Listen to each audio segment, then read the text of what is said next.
함께 말씀 보겠습니다. 이 시간 하나님 우리에게 주시는 말씀은 욥기서 9장 11절로 20절까지의 말씀입니다. 그가 내 앞으로 지나시나 내가 보지 못하며 그가 내 앞에서 움직이시나 내가 깨닫지 못하느니라. 하나님이 빼앗으시면 누가 막을 수 있으며 무엇을 하시나이까 하고 누가 물을 수 있으랴. 하나님이 진노를 돌이키지 아니하시나니 라합을 돕는 자들이 그 밑에 굴복하겠거든. 하물며 내가 아니라 하였으며 그 앞에서 무슨 말을 택하랴. 가령 내가 의로울지라도 대답하지 못하겠고 나를 심판하실 그에게 간구할 뿐이며 가령 내가 그를 이름으로 그가 내게 다가오셨을지라도 내 음성을 들으셨다고는 내가 만지지 아니하리라. 그가 폭풍으로 나를 치시고 까닭없이 내 상처를 깊게 하시며 나를 숨쉬지 못하게 하시며 괴로움을 내게 채우시는구나. 힘으로 말하면 그가 강하시고 심판으로 말하면 누가 그를 소환하겠느냐. 가령 내가 의로울지라도 내 입이 나를 정죄하리니 가령 내가 온전할지라도 나를 정죄하시리라. 아멘. 이는 살아계신 우리 하나님의 말씀입니다. 이 시간에는 우리가 읽은 본문 말씀을 가지고 신념의 한계를 인정하라 라는 제목으로 말씀 전하겠습니다. 우리가 오늘 읽었던 욥기 9장의 본문과 이어지는 10장의 본문에서는 8장에서 빌닷이 얘기를 했고 빌닷의 발언에 대한 욥의 답변입니다. 욥은 친구들을 통해서 지금 계속 정죄당하고 있습니다. 너는 불의하다, 너는 죄인이다, 그래서 하나님의 심판을 받았다, 그래서 너는 지금 고난을 받는 중이다, 그러니까 너는 제발 좀 회개를 해라, 불의하다, 죄인이다 라고 지금 계속해서 강조하고 있는 것이죠. 하지만 여러분, 욥은 어떤 사람입니까? 온전하고 정직하여 하나님을 경외하며 악에서 떠난 자라고 소개합니다. 성경이 저자만의 증언이 아니고 하나님께서도 그렇게 인정해 주셨어요. 이러한 욥이 빌닷의 발언에 답변을 시작하면서 이렇게 얘기합니다. 9장 2절 말씀에 진실로 내가 이 일이 그런 줄을 알거니와 인생이 어찌 하나님 앞에 의로우냐. 나는 의롭지 못하다. 하나님 앞에서는 우리 다 별 볼 일 없는 존재다. 먼지와 같다라는 얘기를 하고 있는 거죠. 하나님께 인정받은 욥도 의롭지 못하다라고 하는데 우리는 더더욱 의롭다라고 말할 수 없을 것입니다. 그래서 욥은 지금 불평하고 있습니다. 하나님과의 논쟁을 통해서 결코 의로울 수도 없거니와 자신의 억울함을 입증할 수 없기 때문에 그가 할 수 있는 불평을 하고 있어요. 하나님의 정의가 어떠한지, 하나님이 어떠한 분이신지 친구들이 해주는 그 얘기들을 거부하는 것은 아닙니다. 욥도 친구들이 얘기해주는 정의로운 하나님에 대해서는 잘 알고 있죠. 그런데 지금 욥의 상황에서는 하나님이 이해가 안 되는 거예요. 저와 여러분을 포함해서 대부분의 믿음을 가진 사람들, 믿음이 없는 사람들도 하나님은 사랑이시고 선하시고 자비하시다고 믿습니다. 또 연약한 자를 돕는 분이시다라고 우리는 그렇게 믿고 있고 그렇게 살고 있고 하나님에 대한 그런 능력의 기대를 받고 있죠. 또 그분을 신뢰하고 의지하는 자를 복주시고 형통케 하신다고 믿습니다. 욥도 저와 여러분과 똑같이 그런 하나님을 믿고 있었어요. 그런데 지금의 욥은 자신이 믿어왔던 그 믿음과 하나님에 대해서 다시 생각해 보려고 합니다. 재고하려고 해요. 지금 욥이 당하는 고난과 상황을 볼 때 욥은 결코 하나님이 사랑이신 것처럼 정의로우신 분처럼 보이지 않기 때문입니다. 의인이나 악인이나 무차별적으로 심판하시는 분, 그릇된 판단으로 선과 악을 구별하지 않으시는 듯한 하나님을 향해서 불평하고 있어요. 전혀 이해할 수도 없고 받아들일 수도 없고 용납할 수도 없지만 그렇다 하더라도 감히 내가 하나님을 안다, 내가 하나님 앞에서 뭔가 의로움을 주장할 수 있다 라고 할 수 없기 때문에 내가 지금 무슨 말을 하나님 앞에서 하나님과 비교하면서 하겠느냐라고 불평하는 것이죠. 저와 여러분도 우리가 믿어왔던 하나님, 그분이 우리의 신앙, 우리의 신념과 달라서 하나님에 대해서 다시 생각하게 되는 욥처럼 재고하게 되는 사건을 경험했거나 경험하게 될 것입니다. 그런데 여러분, 이것은 악한 것이 아닙니다. 하나님의 의중을 우리는 다 알 수 없기 때문에 그저 하나님은 옳고 나는 틀린데 지금 하나님이 정말 옳으신 게 맞는지, 내가 왜 지금 이 벌을 받는지 용납할 수가 없는 상태인 거죠.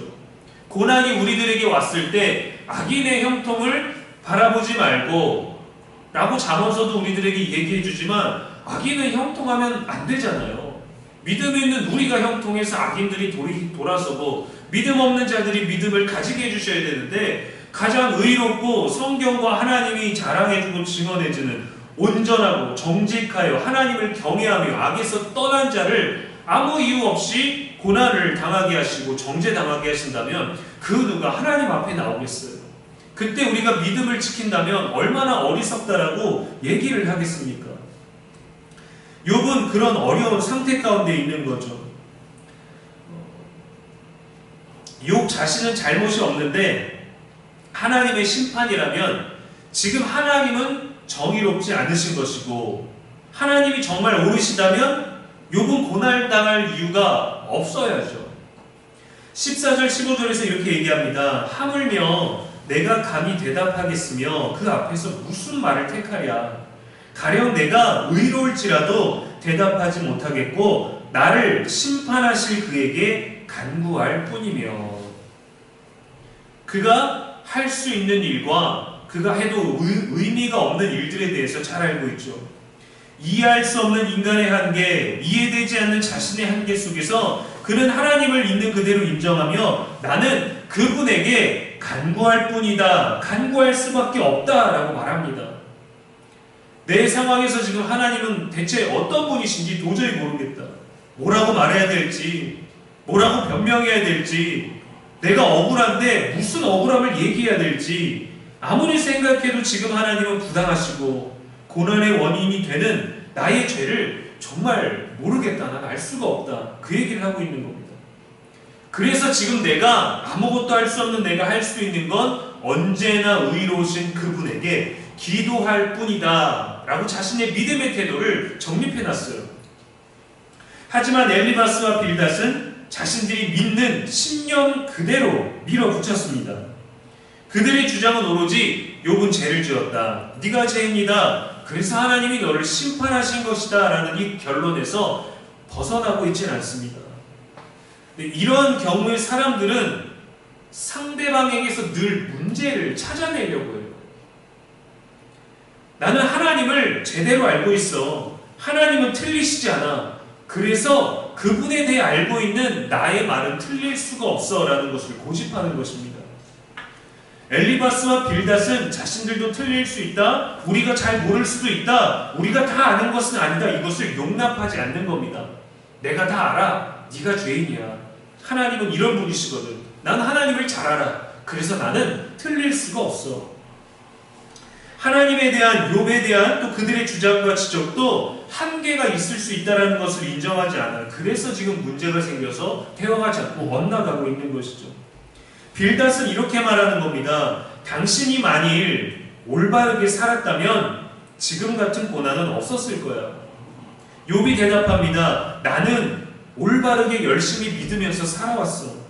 그런데도 이 고난이 내게 왔어. 지금 고난을 지켜보는 자와 고난을 겪는 사람 사이에는 엄청난 격차가 있습니다. 관점의 차이가 있죠. 인터넷으로 미국을 본 사람과 실제 미국에 가본 사람과 똑같은 미국이라는 나라에 대해서 얘기하지만 그럴지라도 그들이 바라보고 느끼는 관점은 완전 다른 것이죠. 빌닷은 자신의 신념 안에서 말하고 있고 욥은 믿음의 신념에서 벗어나버린 고난받고 있는 자신의 현실과 사실에 대해서 말하고 있습니다. 우리가 하나님에 대한 관점이 틀렸다는 것을 느끼게 될 때 우리가 믿어왔던 하나님이 내 믿음과 다르네, 내가 기대했던, 내가 알고 있던, 내가 신뢰해왔던 그 하나님과 다르네, 실제로 내가 믿으려고 기대해보려고 그분을 만나보려고 노력했는데 실제로 더 깊은 신앙과 헌신과 순종으로 나아갔을 때, 그리고 하나님을 더 많이 겪어봤는데 내가 생각했던 하나님과 다르구나.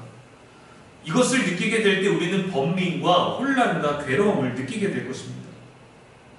여러분, 욥의 고난을 하나님의 영광을 위한 것이라고 할 수 있나요? 우리의 고난을 그저 하나님이 우리를 통해서 일하시는 거다라고 우리가 확정할 수 있습니까? 정말 하나님이 하시는 건지 아닌지 우리는 사실 구별할 수 없죠.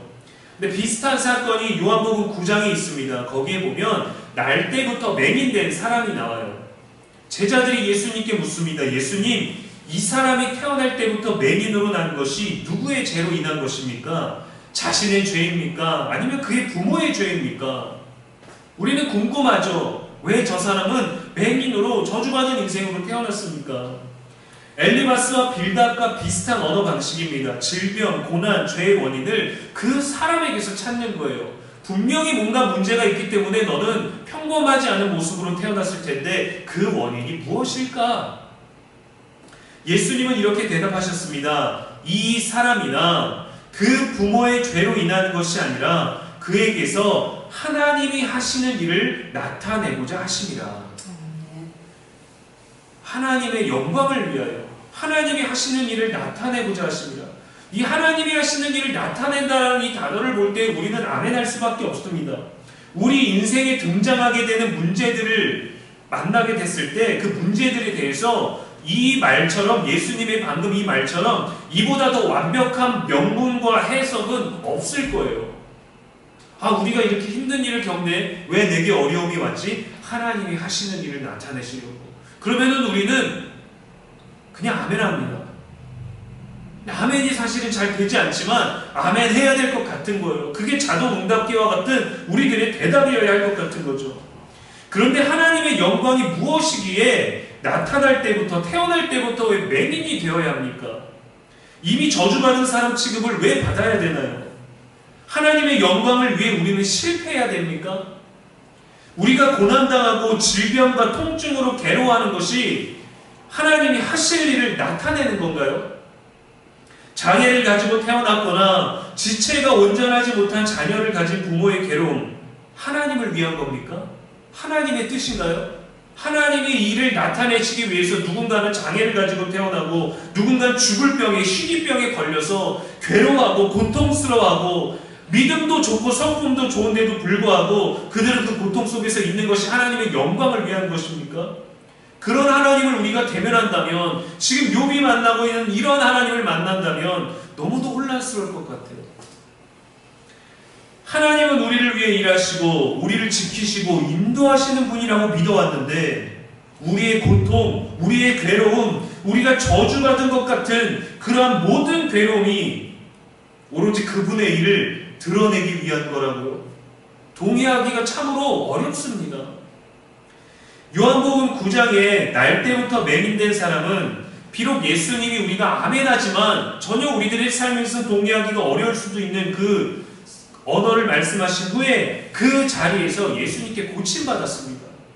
그러니까 당연히 우리는 아멘을 할 수밖에 없죠. 왜? 태어날 때부터 맹인된 그 사람에 대해서 사람들은 분석하고 원인을 찾으려고 하는데 그에겐 죄가 없다. 오직 하나님이 하실 거다.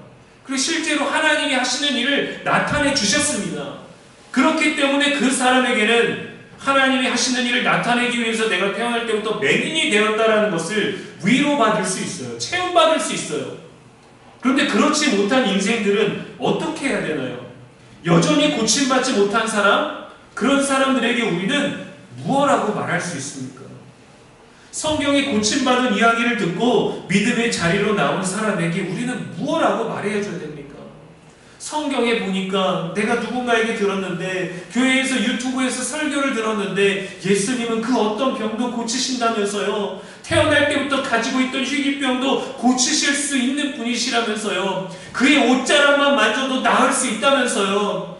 네, 하나님은 가능하십니다. 예수님 믿고 나오십시오. 그래서 나왔습니다. 우리도 나을 수 있나요? 나을 겁니다. 근데요, 왜 이 병이 우리한테 왔죠? 왜 이 저주가, 이 불행이 우리한테 왔나요? 그럼 우리가 거기다 대고 하나님의 영광을 나타내기 위해서입니다라고 말할 수 있나요? 너무 조심스러운 언어가 되는 거죠. 제 예전 사역지에서 교구분 중에 아들 둘이 있었는데 지체장애를 가진 아이를 둔 권사님 부부가 있었어요. 나이는 중학교 1학년 14살이었는데 아이의 지능은 3살, 4살밖에 안 됐습니다. 근데 아이가 자라면서 더 이상 힘으로 통제할 수 없으니까 빌라나 아파트, 사람들이 같이 밀집되어 있는 그 공간에서 살 수가 없는 거예요. 창문을 깨고 나가고 열고 나가고 문 밖으로 나가고 밤만 되면 문틈으로 소리를 지르고 답답하다고 괴로워하고 집에 있는 물건들을 던지고, 그래서 더 이상 감당할 수가 없어서 물리적으로 통제할 수가 없어서 외딴 산골 구석에 바로 산 입구가 되는 그 앞자락에 집을 구해서 전부 울타리를 쳐놨어요. 아이가 마음껏 흙과 물 속에서 놀 수 있지만 아무데도 벗어날 수 없게 소리를 지르고 창문을 부수고, 요한복음 9장처럼 하나님이 하시는 일을 나타내기 위해서 이 아이가 온전하지 못한 것이라면 제발 좀 나타내 주시라고 몇 번을 가서 신방을 하면서 기도했는지 몰라요. 2시간이 넘도록 땀과 눈물을 흘리면서 그 소켓분들과 장로님, 권사님들, 신방전사님들 우르르 몰려가서 그 아이를 위해서 기도했습니다. 그 가정을 위해서, 그의 부모를 위해서, 그의 형을 위해서 정말 눈물로 기도했습니다. 그 부모는 마음이 타들어가고 더 이상 이 일상을 유지할 수가 없고 잠도 잘 수 없고 먹을 수도 없고, 같은 소켓분들도 함께 울고 기도하고 아파하는데 왜 그들이어야 할까요? 제가 감히 그들에게 가서 하나님이 하시는 일을, 영광을 나타내기 위한 겁니다, 그래서 둘째 아드님이 아픈 거예요 라고 제가 말할 수 있을까요?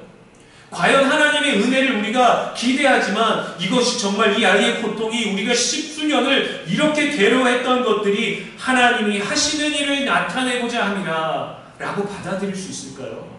너무도 어려운 일이죠. 신학교 면접 때도 저는 요한복음 9장 날 때부터 맹인된 사람 이야기에 관해서 면접 때 질문을 받았습니다. 태어날 때부터 맹인난 사람이 있는데 어떻게 생각합니까? 본인이면 어떻게 할 거예요? 자동적으로 너무도 잘 대답했어요.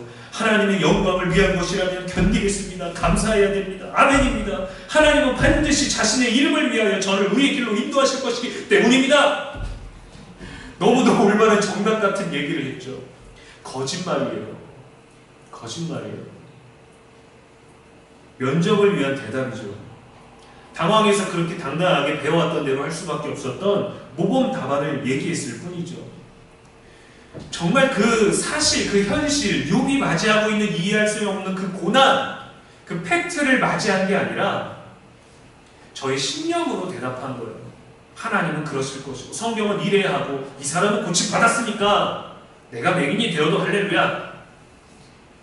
그러나 우리가 불의의 사고로 팔이든 손이든 한쪽 눈이든 귀를 잃는다면 이 나의 연약함은 하나님의 영광을 위해서입니다 말할 수 있을까요? 제 인생이면 견딜 수 있겠죠. 제 아이가 만약에 그렇게 된다면 저는 못 견딜 것 같아요. 하나님의 영광을 위해서 우리가 고통을 받아라. 하나님은 우리들에게 때로 시험과 고난을 주시지만 그것을 헤쳐나갈 수 있는 길도 주시는 분이십니다 라고 믿습니다. 근데 길이 안 보일 때는 어떻게 해야 할까요? 그 고통도 모르면서 다 덮어놓고 오직 하나님의 영광을 위한다라는 그런 믿음의 거짓말들이 우리들의 일상에 혹시 자리 잡아 있지 않나요? 이거는 실제로 우리가 믿는다라고 하는 것이 아니라 어떻게 보면 맹신과 신념일 수 있어요. 하나님은 그러신 분이시기 때문에 우리도 반드시 그래야 한다. 나는 이해하지 못하고 납득할 수 없지만 그래야만 한다.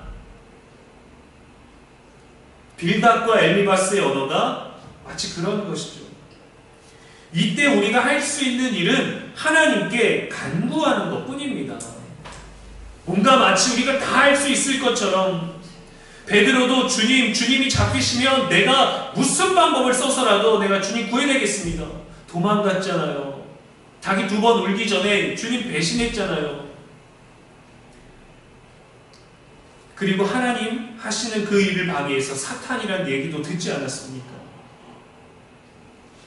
왜 아이가 그런지 분석하고 부모의 믿음이 약해서라고 우리가 결국 함부로 말할 수 없습니다.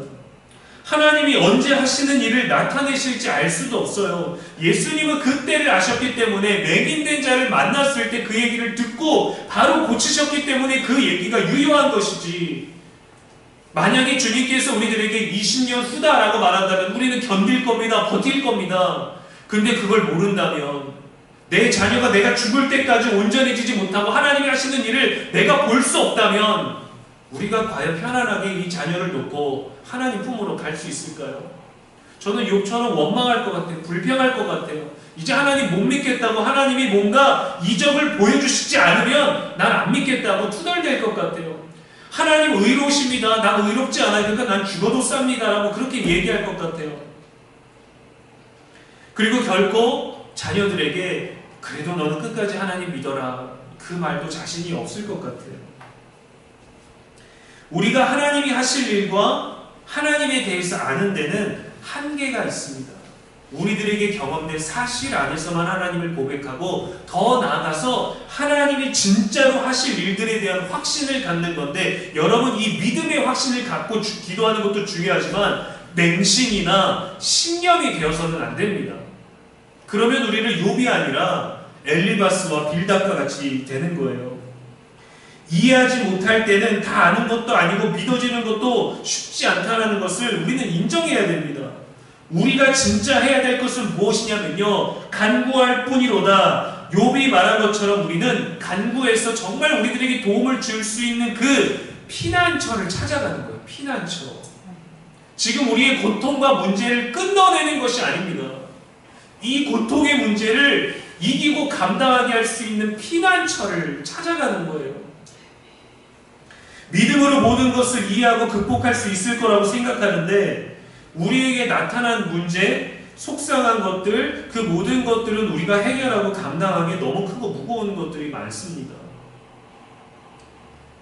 바로 이때 우리가 대면한 한계 속에서 문제 해결이 아니라 문제를 다룰 수 있는 피난처를 얻어야 돼요. 고통 중에도 마음의 쉼을 얻을 수 있는 그 피난처, 그것이 우리가 하나님을 믿는, 우리가 믿는 그 하나님을 만나는 방법이고 만나는 길입니다. 욥처럼 말해야 됩니다. 가령 내가 의로울지라도 대답하지 못하겠고 나를 심판하실 그에게 간구할 뿐이라. 내가 할 수 있는 건 기도뿐이라. 이 권사님네 부부도 언제 나아질지 알 수 없어요. 병원에서도 그 어떤 얘기도 해주지 않습니다. 증세가 더 나빠지지 않기만 바라봅시다 라고 얘기하는 거예요. 고칠 수도 없어요. 약으로는 잠을 재우고 진정시킬 수밖에 없어요. 하나님이 하실 일에 대한 소망이 그 부모의 피난처가 되는 거예요. 내가 다 알고 있는 하나님이 아니라 하나님은 분명 영광을, 그분의 일을 나타내실 거야 라는 이 믿음의 소망을 갖는 것이 우리의 피난처가 되는 거예요. 거기로 향하는 겁니다. 하나님을 만나고 나서 제고하게 될 수도 있어요. 하나님 어떻게 이러실 수가 있지? 우리의 고통이 필수 코스인가? 하나님의 영광을 위해서 나는 괴로워야 하는가? 나는 실패해야 하는가? 나는 꼭 상처받을 수밖에 없는 존재인가? 욥도 부당한 고난을 내리신 하나님 말고는 답을 구할 수 없음을 고백했습니다. 하나님께 불평하고 있지만 그래도 내가 하나님 외에는 답이 없구나. 그래도 내가 피할 곳은 하나님밖에 없구나. 나는 모르겠습니다. 나는 이제 지쳤습니다. 하나님을 믿는데 하나님의 뜻은 여전히 모르겠습니다. 그래서 하나님이 피난처가 되어주시지 않으시면 나는 죽을 것 같아요. 그러니까 난 하나님께 가서 하나님께 간구하겠습니다. 신념 속의 하나님이 아니라 살아있는 하나님의 실체를 우리가 구하게 되는 거예요. 살아있는 하나님. 그 실체를 만나면 왜 하나님을 의지해야 하는지 하나씩 이해가 되고 하나님과의 관계를 회복하게 되는 겁니다. 이 얘기는 뭐냐면요, 여러분, 우리가 진리에 대해서 다 알지 못하는데 진리와 가까워지고 있다는 것을 의미하는 거예요. 하나님을 아니까 나는 이 고난 중에도 이겨낼 수 있고 극복할 수 있다. 하나님은 나를 모든 것들을 해결해 줄 것이다. 그러나 우리는 또 다른 가능성을 깨달아야 되는 것이죠. 하나님이 하시는 일을 나타내시고자 내게 큰 실패, 고난, 상처가 올 수도 있다. 그러나 그때 나의 진리는 무엇인가? 날 구해줄 분은 누구신가? 하나님밖에 없구나. 그렇다면 나는 이 문제 가운데서 문제에 갇히지 말고 이 문제를 다루실 수 있는 하나님께 피하야 되겠다. 그렇게 마음의 안식을 얻을 수 있는 곳으로 가야 됩니다. 우리는 문제가 해결돼야 마음의 안식을 얻는다라고 하지만 하나님의 그늘 아래로 가는 거예요. 맹심과 신념이 아니라 믿음으로 그 살아계신 하나님의 실체를, 그 진리를 마주하기 위해서 우리는 가는 여정을 지금 시작하고 있는 것이죠. 이해되지 않는 것을 스스로 이해시키려는 신념이나 그러한 잘못된 신조가 아니라 진실로 하나님이 저와 여러분 모든 인생의 피난처가 되심을 이해하는 진리를 깨닫고 하나님과의 인격적인 만남이 저와 여러분에게 있게 되기를 주님의 이름으로 간절히 축원합니다. 기도하겠습니다. 전능하신 하나님, 이 시간에도 우리에게 말씀 주시니 감사합니다. 욥의 고난을 보며 여전히 이해되지 않음을 느낍니다. 왜 그에게 고통을 주셨는지, 또 왜 우리에게도 고통이 있는지, 왜 아무런 설명도 기쁨도 확신도 소망도 없이 그를 그렇게 비참하게 만드셨는지, 왜 태어날 때부터 그 사람은 맹인이었고 왜 그 사람의 괴로움이 하나님의 영광을 위한 것인지 우리는 아직 잘 모르겠습니다. 그런데도 믿어야 된다고 아멘 해야 된다고 확신해야 된다고 하지만 아직 그 확신이 우리에게 서지 않는데, 우리가 믿어왔던 하나님의 모습이 오랫동안 믿어왔지만 그 분명한 하나님의 모습이, 하나님의 방법이 잘 그려지지 않습니다. 사랑의 하나님이 왜 고통을 주시고 자비의 하나님이 왜 괴로움을 의인들에게 허락하시는지, 왜 우리에게 허락하시는지 도저히 알 수가 없습니다. 하나님의 살아계심을 확신하기 위해 우리는 괴로워야 하고 실패해야 하고 상처받아야 하고 속상해야 하고 답답해야 하고 고통스러워야 하는 것입니까? 나약하고 혼란스러워하는 우리의 마음을 성령께서 붙잡아 주시옵소서. 모든 상황 속에서 주님을 바라보겠다고 다짐하며 지금 이 시간 이 자리에서 주의 말씀을 듣는 우리입니다. 우리의 문제는 우리 스스로 해결하기에 너무 큽니다. 무겁습니다. 버겁습니다. 결국 우리는 주님을 찾게 됩니다. 왜냐하면 주님만이 우리의 피난처가 되어주시기 때문입니다.